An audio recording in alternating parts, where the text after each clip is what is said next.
Hey everyone, this is PM Sport Talk, the father and son duo podcast. I'm your host, Preston, alongside my father, Mike. Dad, how are we doing today? I'm doing well. What a great time for sports. There's a lot going on. Let's get into it. Yeah, we're going to throw a curveball at you to start things off. How about we start off in the NBA? Well, how about those trades that have been going on? Wow, crazy, huh? Just in the last week, some big-time trades going to shake up things big time. Actually, it's going to make some already strong teams even probably stronger. Absolutely. Let's go to our first trade here, the biggest one. Damian Lillard is a Milwaukee Buck. He is traded in a 3-team trade with the Blazers and Suns, including DeAndre Ayton and Drew Holiday going to the Blazers. And then after that trade, the Blazers ended up trading Drew Holiday to the Celtics in a deal for Robert Williams and Malcolm Brogdon. Yeah, I didn't see either one of these coming, did you? No, I did not. I thought Dame for sure was a Miami Heat. I thought probably that's where he was going to end up, but there was some reporting lately that actually Toronto was in the mix for him. And then the Bucks came out of nowhere and ended up getting a deal done. That's crazy. Well, he's on a contender. That's what he wanted. That's what he wanted, and now there's no excuses. He's got Giannis. We got 2 top 10 players in the league on one team. No excuses now. Yeah, and Middleton's a top 20 player, so there's 3 top 20 players on that team. Plus, go on with Brook Lopez is a big guy. And also, don't forget Bobby Portis coming off that bench. Yeah, he's been really good for them the last 2 years. Mm-hmm. Yeah, there's no excuses for that team. They have to be the favorites.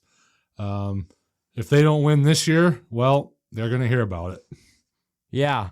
And a team that's really, I think they're going to struggle this year. The Philadelphia 76ers, no moves made, and the whole James Harden drama. Yep, that's rearing its ugly head again. Once again, he wants out. He's demanding a trade. Good luck with that. I don't know who's going to take him. He goes to a team, it seems like, for 1-2 years, then he wants out. Yeah, I mean, that's what he does. He gets this big paycheck, and then he wants to go somewhere else. He's not that good anymore. I don't think you can win with him. We've talked about this on previous podcasts. So yeah, that is what it is. But the other side of that Dame Lillard trade with the Celtics trading Robert Williams and Brogdon to get Drew Holiday, that's a big move. When I heard about that, we're both Celtics fans. I was a little skeptical on whether I thought that was a great deal or not. You add scoring and a great defensive player at his position, guard, but you're losing a big time rim protector in Robert Williams. I'm a little worried because who do they have to do that now? Well, I see it. Let's break this down a bit. I see it as Drew Holiday. We just received a better Marcus Smart as a player. He's about the same in defenders, and Holiday can score. Yeah, he's a better offensive player. And then you got KP in the deal for Marcus Smart, Kristaps Porzingis. The problem with him is he going to stay healthy? Is he going to stay healthy this year? Yeah, I mean, I haven't followed him lately. I know he can score. He's a good scorer, but how is he defensively? Is he a rebound? He's not really a big rebounder. I don't think he brings that defense as much as Robert Williams. He's a finesse player. But, I mean, Robert Williams, the problem with him was he could not stay on the court. I think that's what they were thinking. They're thinking, well, we're not losing that much because in the playoffs, he played every other game. So, because, his knee was he's always hurting his knee, or he'd have to sit one game because his knee was bad. So, yeah, I can understand that. They're probably not done yet making deals. I have a feeling I'm going to have to take a deeper dive into their roster just to see who they've got as rebounders and stuff because, they might be making a deal for a defensive player, Yeah, I agree with you. I could see that, but we did pick up Wenyen Gabriel from the Lakers. He's not obviously no Robert Williams, but he can bring you that defense and rebounding off the bench. Yeah, he could do that. I mean, Drew Holiday's a no brainer. I mean, he's going to add something. I mean, he's won a championship already. He's got that pedigree, experience. Maybe that gets Jason Tatum and Jaylen Brown, gives them that player that they can look up to. Yep. He can, steer them in the right direction in the playoffs. And, when going gets tough on those guys, that's going to leave him open because they're going to be guarding Tatum. So he's going to get a lot of open shots, I think. You talking about Jason Tatum getting open shots? No, Drew Holiday. Oh, Drew Holiday, yeah. See, he's a big-time shot maker. Yeah, so that should open up the floor for those guys. I mean, you're going to have to pick your poison on who you're going to double team, right? Yeah. Usually you always double team Tatum. Well, are you going to be doing that now with Holiday on the other side of the floor? You got Porzingis and Brown. Yeah, so that's going to be interesting. That could be quite a battle between them and Milwaukee. See how that goes. Well, it's a good point to point out. I mean, you're going to have Holiday guarding Lillard? Giannis has Lillard now, but listen to this. I mean, Drew Holiday can do a good job shutting down Lillard, but I think the key to shutting down Giannis, believe it or not, 38-year-old, close to 38 years old, Al Horford is the key to stopping Giannis. That could be. He's been the key factor to shut him down. Yeah. And, I mean, these last couple matchups, I mean, with the Bucks, they just seem they can't stop Tatum. Yeah, no, Boston seems to have their number. So, yeah, it's going to be interesting. It gives me gives me a little interest in the NBA this year. Because usually I'm so bored with the regular season. Mm-hmm. And this trade for both teams kind of gives me a little new perspective on the NBA. Maybe I can get into the regular season a little bit more. And, I'm really looking forward to it, which I can't say I can say that the last few years. I'm just usually it's been boring. I'm like, yeah, let me know when the playoffs are getting close, and then I'll start paying attention. But yeah, so I think it's good, and the Lakers are going to be better too. So yeah, I think NBA. Plus, they just came out with the load management thing that they're going to try and make players play more this year. Yeah, I mean I don't think that's going to work. I don't. I mean, they could they could just say the player's injured, and what are they going to do about it? That's true. That's what I thought too. But I mean, at least they're trying something. We'll see how it goes. But yeah, NBA season's right around the corner, so I'm really interested to see how things go. I mean, especially at the beginning, we're all going to be interested to see how it goes at the beginning. Then we'll lose interest during the middle of the season. Then it'll pick back up towards playoffs. But yep. At least it gives us something to look forward to. Yes, I agree. So a lot of big things going on in the NBA to start to get closer to the season. Little last off-season moves, which were big ones. So how about let's move on to the MLB. October baseball is here, Dad, and the first wild card game is already over. The Texas Rangers knocked off the Tampa Bay Rays in a shutout, 4-0. First shutout since the 2011 World Series for the Texas Rangers. Yeah, we got a lot of new teams in this year. Yeah. We have the Orioles, Rangers, Marlins. Oh, yeah, Marlins. Diamondbacks as well. Diamondbacks are in. Yeah, a lot of new teams. The old guard for this year is out. I mean, at least in the American League, Yankees and Red Sox are out. As well as the St. Louis Cardinals in the NL. They're usually there. They're usually there too, yeah. So it's interesting. I was telling you the other day, I don't know how I'm going to get into the playoffs this year because Yankees aren't in it. But you know what? Today's the first day, and I found myself watching it, so I'll get into it. These wild card rounds are pretty interesting because they're quick. Yeah. It's best 2 out of 3, and they play every day. So yeah, it's that's a good thing. And it's today's playoff game. The first one, like you said, is over. Texas won. That game went so fast. It did. I noticed that. I look away for 1 second in the first inning, look back, and it's the 5th inning. I know. I turned it on when I got home from work, and it's the 9th inning already. And game started at 3. Yeah, that's crazy. So that alone, I think, is a great thing because the pitch clock is really helping. It's really helping, and I think you're going to have a lot of interest. Yeah, a lot of people did not like the pitch clock, but it hasn't caused much problems. No, I think it's been great. I mean, you don't have to spend your whole day watching a baseball game. You can watch it in 2.5 hours and it's over. Exactly. So That is huge. That was a huge move for the MLB to place that pitch clock in there and the batter's clock as well. So we were talking in the car on the way here, and we have some things to say about the Tampa Bay Rays. They are definitely a regular season team. You know, they won 98 games, second best record in the American League behind the Orioles, and they just fall flat 4-0 to the Rangers. The Rangers, I don't even know if they won 90 games. I don't think they did. If they did, they just won 90. So they're like 8 games worse than the Rays. Like I was telling you, that they're built for the regular season. The way they play, they take their pitchers out so quickly. The worst one coming in the World Series. Yeah, a couple years ago. Let's talk about Blake Snell. He had like 60 pitches. He was pitching a shutout, I believe. And they took him out. And they took him out. That manager for the Rays, I forget his name, but he has to go. Kevin Cash. Kevin Cash, that's it. He has to go, I think, because he is just so stupid with taking pitchers out. That seems to be an AL East trend. It's all analytics. They go by the book instead of by feel. Instead of looking at the game itself, that particular game, they go by statistics on previous games, right by the letter of the law. Instead of getting the feel for that game that's going on, it's so frustrating to watch as a fan. I mean, the Yankees just drove me nuts when they do that. And the Rays, they do it even more than the Yankees do. Mm-hmm. And it's crazy. They have no feel for what's going on in that game. The playoffs are a different animal. You got to go by feel a little bit. Yes, analytics come into it, but you got to go by feel. If you got a starting pitcher that's rolling, you don't take him out. You keep him in.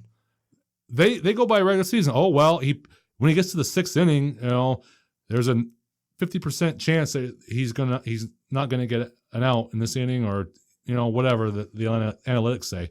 You can't go by that in the playoffs. You got to go by feel a little bit, especially in the World Series. I mean, come on.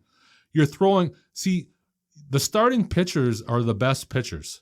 Yes. The relievers, yes, they'll come in and throw 100 miles an hour for one inning. But when you throw reliever after reliever after reliever in there, there's a better chance that one of those guys is going to mess up. And to point out in the playoffs too, if you put multiple relievers in, you're just tiring them out for the next couple of games. That's it. You're using the same guys over and over. The 3 or 4 guys that you trust. You're destined to have them get absolutely hit on. By that third or fourth game, they're shot. That's exactly what happened to the Yankees last year. Those relievers were shot because they used them so much. Mm-hmm. And if you have one, there's a better chance of if that one guy is rolling, he's going to keep rolling. But when you keep playing, when you bring a guy in for like 4 guys in at the end of the game, inning after inning, mm-hmm. one of those guys is going to mess up. Yeah.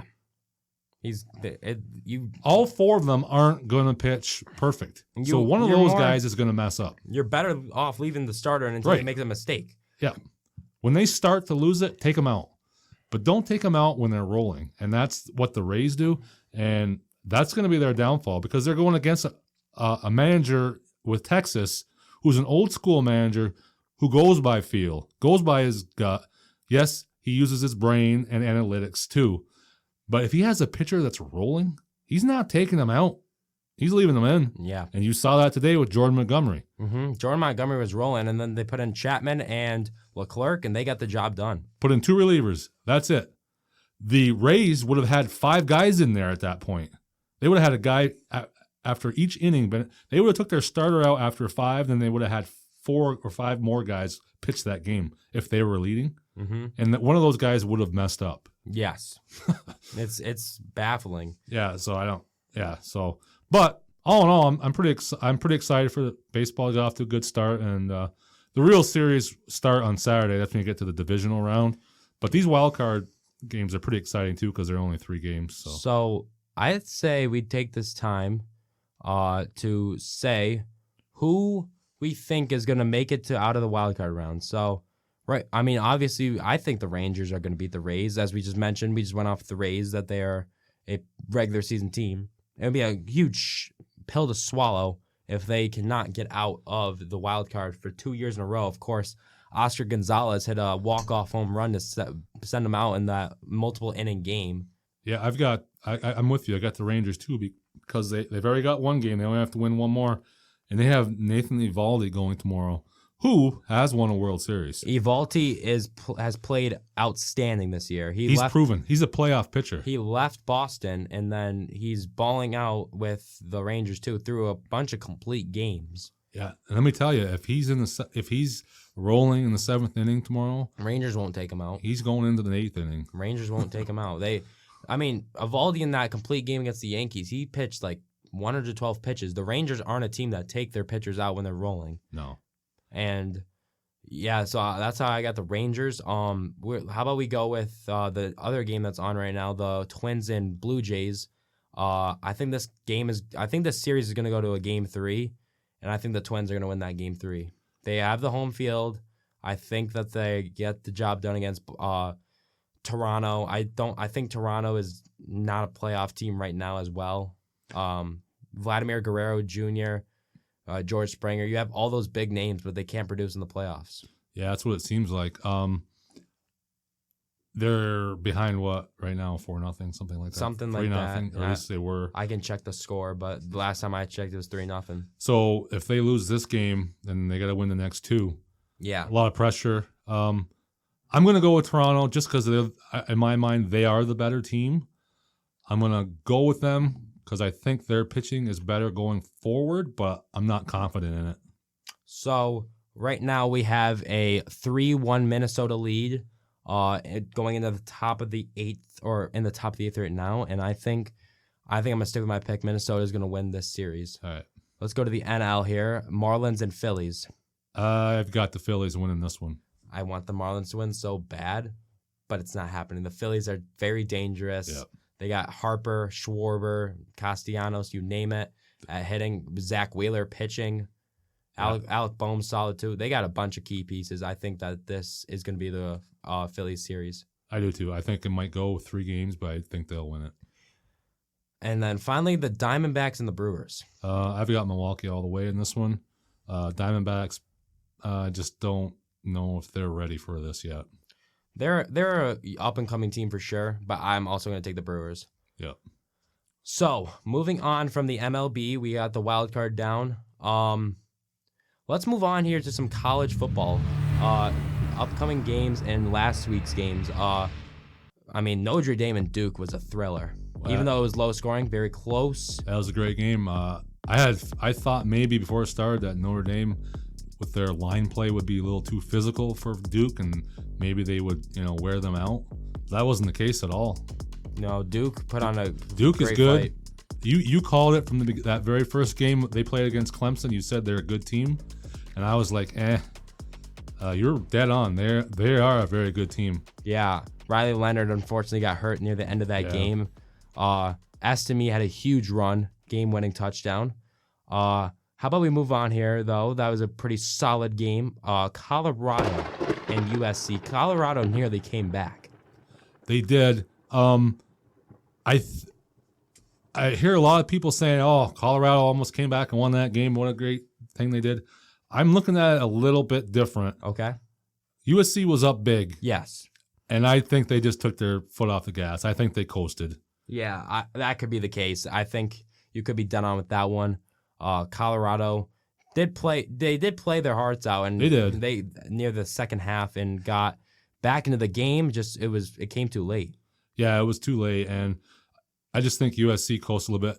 No, USC's defense, it's not great. But I think they did coast because when they were up big, that defense was making plays. Yeah.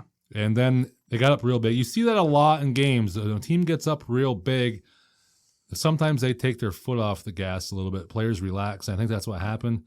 Yeah. And that, to me, that's coaching on USC's side. Mm-hmm. They need to coach those guys up better to finish the game out, like Oregon did the week before when they absolutely smoked Colorado. They didn't let them back in. They didn't let up at all. They played that game like it was 0-0. And that coach at halftime said, "We aren't letting up." Yeah, he's a fiery coach. He came from Georgia. He knows how to win, obviously. Yeah, I like him. He especially that halftime speech. He has a different mindset than Lincoln Riley does for for USC. Yeah, and that's the reason why USC lost to Utah last year. Yep, very much so. And I think that's probably going to get them this year too, because they're going to score a bunch of points, but there's going to come a game where the offense isn't going to click, and that defense is going to give up too much. I think that game could come against Oregon in these coming weeks. That's quite possible. I'm not sure where that game is. That'll make a big difference too, where that game is. If it's in Oregon, then that's going to be a tough game to win. If that's in Oregon, I like Oregon. I like Oregon in that too. And then I want to go to the SEC here. How about Auburn? They almost took down number 1 seed Georgia. Yes, that was Auburn was 3-1, so I guess they're halfway decent. They're not ranked or anything, but yeah, that game was way closer than I thought it would be. Yeah. I'm rooting for Auburn. I like Auburn. I like that team. I liked them ever since Chris Davis and that team. That team was special. It was a great game in my opinion. Brock Bowers got him at the end though. That special tight end. He is special. One thing about Auburn, their line play, especially on the defensive side, is always excellent. Yes. They can play against anybody. That's why you see them putting in Robbie Ashford in plays. They have Peyton Thorne, the transfer from Michigan State, but they also put in their quarterback last year when they took out TJ Finley. Robbie Ashford, he comes in for a lot of option plays, and that line blocks excellent for him. Yeah, they did a really good job. They're a tough out. Georgia, just like I said, just a little bit better. I'm starting to like their quarterback, Carson Beck. Yes. This is his first year starting. He's gotten off to a little bit of a slow. He's played well. Mm-hmm. He hasn't made any big mistakes or anything. Okay. But I'm starting to see where he's starting to throw the ball pretty good. And I think if you don't get Georgia now, by the end of the year, you're not getting them. I just have that feeling about them. They're just going to get a little bit better. That defense is always so good. They have a lot of new players, ton of talent, because half that team's in the NFL now from last year. So I just think as the year goes on, they're going to get better and better and better. So somebody, if you want to win the SEC, you need to knock them off now. Yeah. Because you're not getting them later. Alabama's not beating them. No. Alabama is definitely, no. They are not. They can barely beat Ole Miss. Yeah, so I don't know who's going to come out of the West side because you got LSU and Alabama. Now, I heard somebody saying who knows a lot about college football this week talking that Alabama-Texas A&M game's coming up this Saturday. A&M's not ranked, but they only have one loss. I heard somebody saying that A&M team is coming because they've had the top recruiting class last year and the year before. And we kind of forgot about them because they've had quarterback issues. Yeah. And they do again this year, but because they keep getting hurt. But somebody was telling us on the radio that, hey, their line play might be the best in the SEC this year. Okay. And they just shut out Arkansas. Oh, yeah. They didn't shut them out, but they shut them down. Yep. And they can run the ball, and they didn't move the ball at all against Texas A&M. A lot of people had Arkansas in that game, too. And their defense is for real. So I'm really interested to see what this A&M Alabama game is going to be. That's going to be the CBS game. Yeah, okay. I'm looking forward to watching that. I think that's a low-scoring game, obviously, and it's in A&M. So I can see them beating Alabama. Last time it was in A&M, game-winning kick, A&M won. They won, and I can see them winning because this Alabama team is not like the old Alabama team. Remember last year, too, they almost beat Alabama in Tuscaloosa. Yes. Jalen Miller was the starter last year when they played that game. Hayden's King. Oh, that's right. I forgot that Bryce Young didn't play in that game. Yeah, that was a great game. Yeah, it came down to the final play. Yeah, it probably could again this year. It's going to be Max Johnson. Max Johnson. I like him. He's been solid for A&M. He's decent. So they're home. I like their chances against Alabama. I do as well. Also, upcoming this week, we got Texas and Oklahoma in the Red River Showdown. That's a big game. This is the first time in the last few years that this is a really big game. Texas is ranked 3rd. Oklahoma's ranked 12th, I believe. Yeah, Oklahoma's a lot better than they were last year. Yes. They who was their quarterback last year? Dylan Gabriel. That's right. He got hurt last year. I don't know if it was this game or I don't know if he played in this game or if he got hurt before this game last year. But he got hurt last year, so I can't remember when it was. I don't know if he played in this game last year. I'm not positive. Mm-hmm. But he's playing really well. Looks like they they've got some better offensive line and defensive line this year than they did last year. I would still take Texas in this game, but I think this is going to be a fun game to watch. I think it will too. Remember, 2 years ago, Oklahoma and Texas, that was the birth of Caleb Williams in college football. That's right, yes. Caleb Williams came in for Spencer Rattler, who was struggling. That's right, yeah. And Caleb Williams, who was under Lincoln Riley, played an outstanding game. Yes. I think Oklahoma ended up getting that game-winning rushing touchdown. It was either them or Texas, but it was a really good game. Yeah, that was a great game. I have a feeling this is going to be a kind of a shootout game, too. I'm not sure on how good Oklahoma's defense is. I haven't watched their games this year because I didn't think they were going to be that good, but they are pretty good. So, yeah, it's great to see because this is the big rivalry of this week. Noon game on ABC. But I'm looking for Texas. If Texas wants to be in the football playoff for a national championship, they've got to win this game. Absolutely. I have a feeling, Dad, as an Ohio State fan myself, that Maryland's going to put up a fight and it's going to be a close game. They did last year.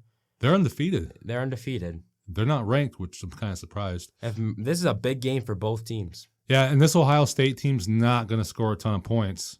No, and Maryland, Talia Tagovailoa, Tua's younger brother, is very solid. I can see this going right down the wire. This is a sneaky good game. Yes. I think it's going to be a very close. I would expect Ohio State to pull it out in the end. We'll see. I mean, they pulled out against that tough Notre Dame team. Yeah. I mean, Maryland's not as good as Notre Dame. But, hey, this is, they're conference rivals now. So anything goes. Like you said, last year's game was good. So, yeah, this could go. You never know. With a new quarterback at Ohio State, you just never know. Yep. Kyle McCord. Let's move on to one more game. Let's see if I can find another one. LSU and Missouri. I think that's going to be a pretty close game as well. Missouri is always good against the top-ranked teams. I don't understand. Yeah, they're pretty good this year. They knocked off 15 Kansas State, of course, in the game-winning field goal. I would say that this has got 45-40 written all over it. But when you think that, that's when the games are low-scoring. Yep. So, but I think LSU pulls it off in the end because they have to win after last week. Absolutely. So I would give the edge to them in this game, but that should be another good game. There's some sneaky good games that normally you wouldn't think would be that good, but there's some good ones. Did you say LSU lost last week to Ole Miss? I didn't catch that game. Yeah, 55-49. Oh, wow. That's why I'm like, this is going to be another high-scoring game. LSU's defense, which is usually great, gave up 700 yards to Ole Miss last week, which is unheard of for an LSU team. So I have a feeling that defense is going to play a lot better this weekend. That's why I'm picking them over Mizzou. Oh, I'm sorry. This is the last game. We forgot. We got a showdown in the Pac-12. Michael Penix versus Bo Nix. Washington versus Oregon. I completely forgot that game is this weekend? Yes, it's this weekend. Wow, yeah. Wow. That's probably the best game then. We completely forgot. I overlooked that one. I was thinking that was next weekend. We also got Michigan and Penn State. Jeez, we missed a lot of games. No, Michigan and Penn State's not this week. You sure? Yeah. That would be, you're right. I think I messed up here. Is that next week? Oregon, Washington's next week. All right, yeah. All right. We'll save that one for next week. I completely forgot. Yeah, no, that would be a great one, but yeah. All right, let's move on here to the NFL. NFL recap, NFL this week. Let's start off with a recap, of course. CJ Stroud's legit. We just saw it against the Pittsburgh Steelers, and we saw it last week against Jacksonville. CJ Stroud, he's breaking the Ohio State curse. Yeah, he's for real. He's making all those receivers good. Nico Collins, Tank Dell. Tank Dell was very talented out of the Houston University. And then you got Nico Collins, who had a pretty solid year last year, but this Texans team could be good in the next couple of years. I think so. D'Amico Ryans is their first-year coach, and he's got them playing some very inspired football. They're young, they're hungry, and it showed against Pittsburgh. because they dominated the game. There's no other way to say it. They dominated against Pittsburgh. Didn't see that coming at all. Pittsburgh was favored by 2 points. Very disappointing game to watch for us. Yeah. But if you're on Houston's perspective, they got their quarterback. He's by far the best quarterback of the draft so far. And, I mean, he just looks like he's been playing for 10 years. Yeah. He just doesn't make mistakes. Yeah, I mean, the Ohio State quarterback curse has been for real. You've got, it goes all the way back to Cardell Jones, goes J.T. Barrett, goes Dwayne Haskins, goes Justin Fields. And I think this is the first time we're seeing a legit shot at breaking that curse. It goes back even further than that. Really? As long as I can remember, the Ohio State quarterback just never was good. Never was good in the pros. I don't know if it was just the offense that they used to run there or what, but I don't know, it just never translated for some reason. But Stroud is looking great, though. He's different, though. I kind of thought that when he came into Ohio State a couple years ago, right away, you could see he was so accurate. I think that's the difference. The Ohio State quarterback is usually an athletic guy who has a big arm, but not always the most accurate guy. Yeah, Justin Fields. Yeah. Stroud he doesn't have the strongest arm, but he's good enough, but he is accurate. The ball is where it needs to be on almost every single throw. And he's tall. He can see the defense. He moves around pretty good. He's not looking to run, but he can run. And yeah, he's the real deal. I would not be shocked if they won that division this year. They just beat Jacksonville, who everybody thought was the favorite. Mm-hmm. And then they just took out Pittsburgh. I mean, those are two decent teams that they just beat. CJ Stroud is he's hungry, as you mentioned, and that team, watch out. Let's move on to the next game here. We're going to jump to Sunday night, probably jump back. Sunday night was Jets and Chiefs, and boy, what a brutal ending. The refs threw the flag, won Mahomes the game again. Another game ruined by the refs. Sauce Gardner got called for the most PG. Got called for the most brutal holding call I've ever seen. Yeah, that was pretty ticky-tack, I'll say. There you go. There's your phrase. Yeah, it's the Chiefs are the new Patriots. They get all the calls now. Mahomes is the new Tom Brady. He gets all the calls. That 23-yard run that he had to seal the game or whatever, there was a blatant hold. The guy was holding for about 4 or 5 seconds. I'm pretty sure that was either Donovan Smith or, you guessed it, Jawan Taylor. And it wasn't him. It was on the other side. But so yeah. Donovan Smith. Yeah. That was bad. Yeah. I mean, everybody's saying this. Isn't just us saying this. This is all over sports media, sports shows all over the country. They're like, what? How did they miss that holding? But then they call the holding on the Jets, which is nowhere near as bad as that one. Yeah. But somehow they saw that one. Mm-hmm.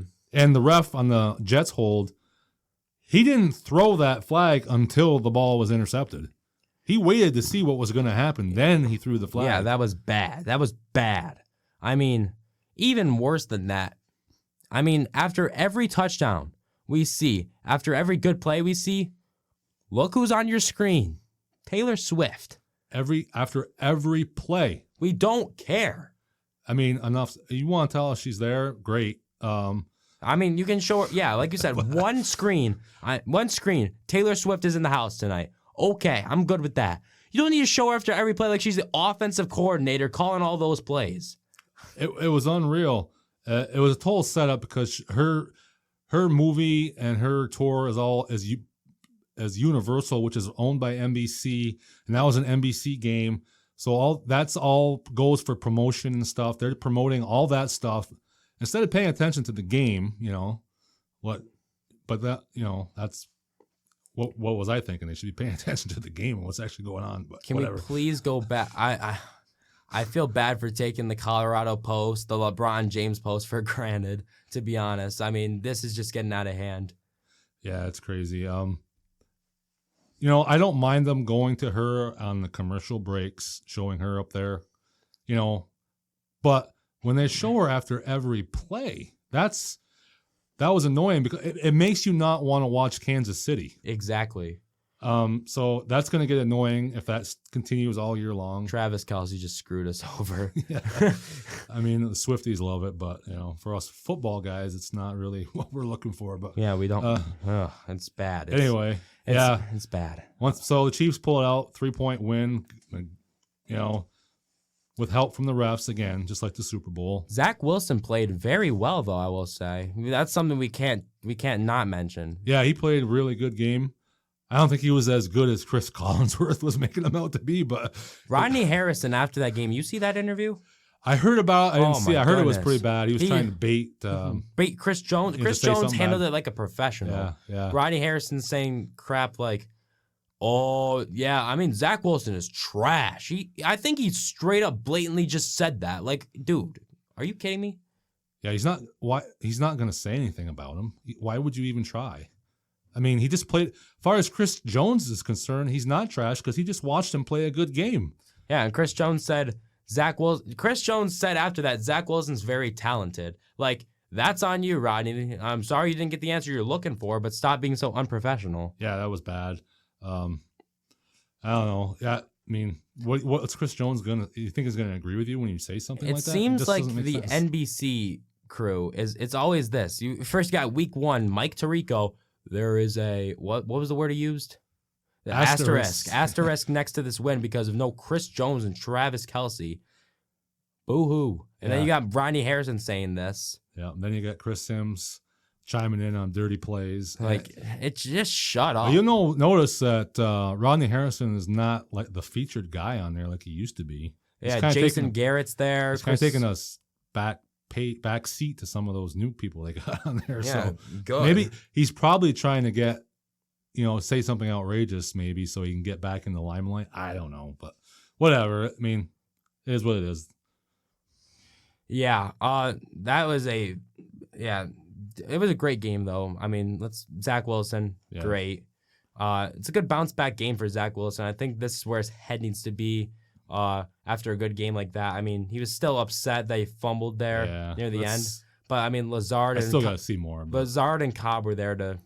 That's good teammates. They were there to consult him and stuff. I got to see more though before I get on the Zach Wilson. Yeah, I mean, it's a work in progress. It's a start though. It's a good start. Yeah, it is a good start. I mean, he needed that for his mental health. I mean, that's great for his mental state. Let's move on here. How about that Chargers and Raiders game?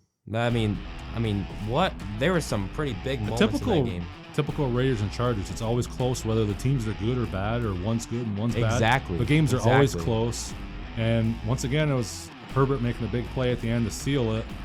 And the Raiders just don't have enough talent to win these games. They stay close, but they just don't have enough talent to win them, I don't think. I want to mention some key moments. Of course, in that first half, Justin Herbert's former teammate, Jerry Tillery, Justin Herbert has like 2 steps out of bounds, and Jerry Tillery just clocks him. And what the funny part about it was that whole Chargers sideline gathered around him and did not let him get off the sideline. It took a whole Raiders teammate to hold him and drag him off the sideline. Yeah, that was bad play, dirty play. He got ejected right away, as he should have. Yeah.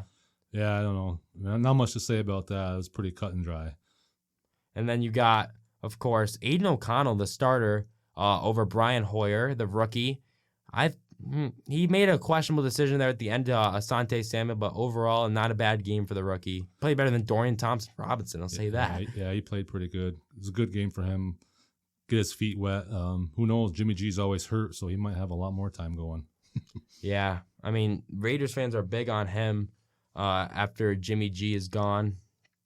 And then, of course, you got Khalil Mack, 6 sacks against his former team. Yeah, I'm sure that was great for him. Career high for him, I believe, and in Chargers history. Yeah, that was a big game for him. He was so close to breaking the record. Yeah. 7 sacks. That was a big game. Great play on his part, and revenge game for him.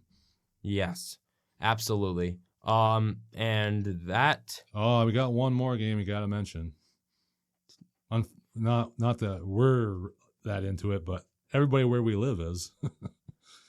Bills and Dolphins. Oh, yes. You got to mention that one. No, that's on me. That's on me. But the Bills, absolutely defended their home turf. Miami stormed in there and played like crap. They put up what, 20 points and let the Bills put up 48? I didn't see that coming. I thought it would be a close back and forth game. It was at the beginning, kind of, a little bit, and then Bills just totally took over. I guess it wasn't even that close at the beginning. I don't know. Josh Allen and Stephon Diggs connection really worked. Yeah, they're huge. They know each other. They're a lot like Big Ben and AB and Brown were. Mm-hmm. Very similar. They know what each other's going to do at every play, and they just have that connection, and they're very good with each other with that. And a great game for the Bills. And right now, they're the best team in the AFC. That defense was very good. I mean, it seems like it changes week to week. One team's great, and then they kind of fall off. But right now, I have to say they're the best team in the AFC right now, and I know that makes our producer Chad happy. The Bills are doing great. I mean, you got to take something away out of that. Of course, the Bills demolished the Dolphins. They're happy about it. But Tre'Davious White out for the season, Achilles tear. That's a big blow for them. That is a big blow. I mean, that secondary is already banged up. Jordan Poyer was out on Sunday. DeMar Hamlin actually played his first game back. That was amazing. That's why I was a little surprised that the Dolphins didn't put up more points, because I knew that secondary was a little banged up. And, yeah, going forward, I kind of forgot about the Tre'Davious White, his Achilles there. Yeah, I don't know how that affects the Bills. I really don't.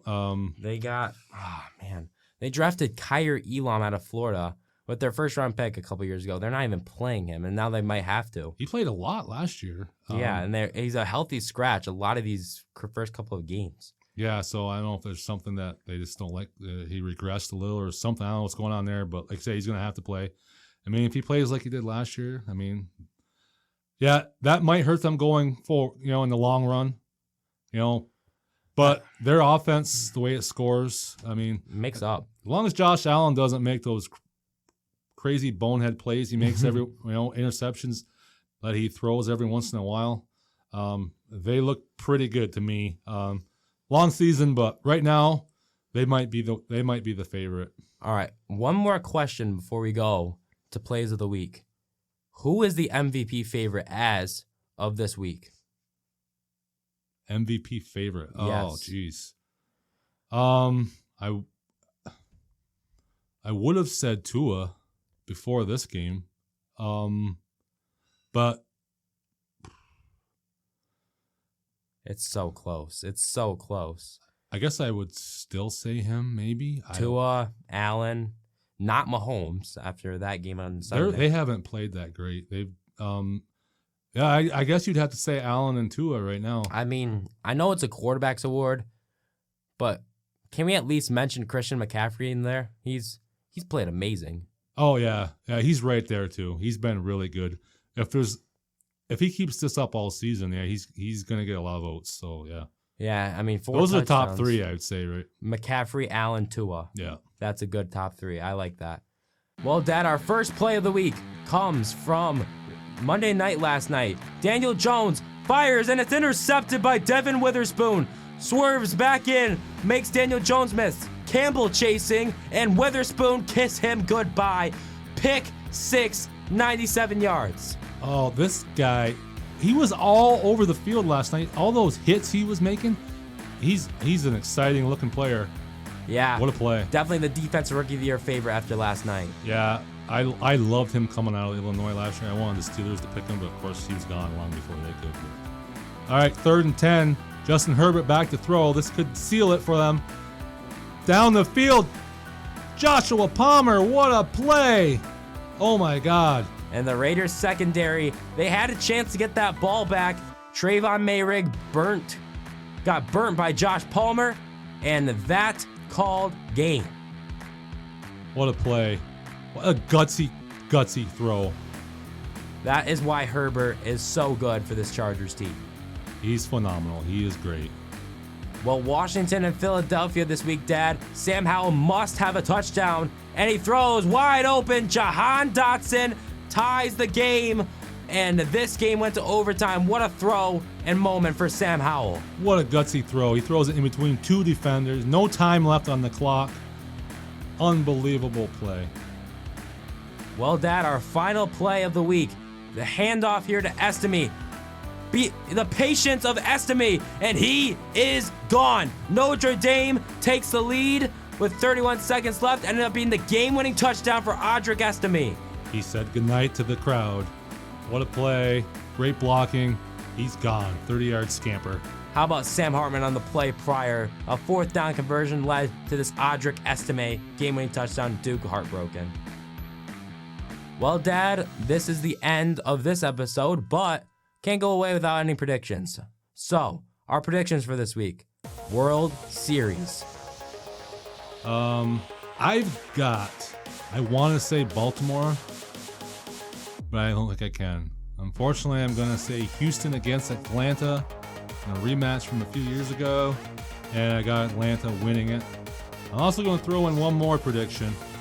I got the Steelers beating the Ravens this weekend, this Sunday. Of course, you had to throw in the Steelers, huh? Let's go with the World Series first. I believe you're not gonna be shocked. I believe, of course, the Braves at the NL. I don't think anyone is beating them. Phillies have a shot, but it's gonna be the Braves in my opinion. And then in the AL, you got the Texas Rangers. That's a bold pick. Yeah. It's a crapshoot in the American League. I could see any of those, like 3 or 4 teams. Texas Rangers, the Houston Astros, of course. Texas would, if they win this series, go on to face Baltimore. If they win that series, which is going to be tough, but if they win that series, they play a division rival in Houston. They have a lot of history with. Yeah, a lot of familiarity there. For me, Houston is like the Patriots, where I can't bet against them until I see them lose. I just seems like every time you bet against them, there they are. Exactly. So that's why I went with Houston. I don't want them there, but I hope you're right because I want somebody different in there.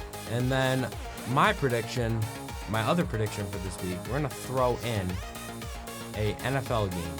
I'm going to say in the Sunday night showdown, the 49ers just get past the Cowboys. I like your pick there. I also have the 49ers. That's going to be a great game. I have a feeling that I want to say 49ers pull away, win by 10 points, but it's close up until the end. That is a fair prediction. Well, everyone, this is the end of this episode of PM Sport Talk. If you enjoyed this episode, please subscribe to us in that notification bell, and hit us up and check us out on Spotify as well. And that is it. Thank you, everyone, and have a great week. Hey, if you like what you see, you can subscribe down below, and you can listen to our podcast at any time. And also, if you want to reach out to us, you can reach us at pmsporttalk@gmail.com. Also coming soon is a website. Thank you all for listening. Have a good one.